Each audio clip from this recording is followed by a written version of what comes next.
AI প্রযুক্তি ব্যবহার করে ছবি তৈরি করে অপপ্রচার চালানোর অভিযোগ করেছেন খুলনা ১ আসনে জামায়াতে ইসলামের প্রার্থী কৃষ্ণ নন্দী।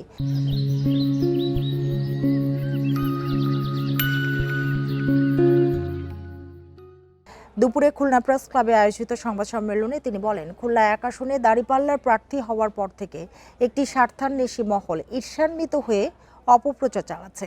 তারা এআই দিয়ে ছবি তৈরি করে সামাজিক যোগাযোগ মাধ্যমে মিথ্যাচার করছে। এছাড়া ভারতে অবস্থানরত ওয়ার্ল্ড হিন্দু স্ট্রাগল কমিটির নেতা শিপন কুমার বসু মিথ্যাচার ও অপপ্রচার করছেন। শিপন বসু একজন ব্ল্যাকমেইলার এবং তাকে জীবন নাশের হুমকি দিয়েছেন বলেও অভিযোগ করেন কৃষ্ণ নন্দী। জামাত আমাকে মনোনয়ন দেওয়ার পর একটি মহল আমার বিরুদ্ধে অপপ্রচার ও মিথ্যা প্রোপাগান্ডা শুরু করেছে, যা প্রমাণ করে এটা গভীর ষড়যন্ত্রের একটি অংশ।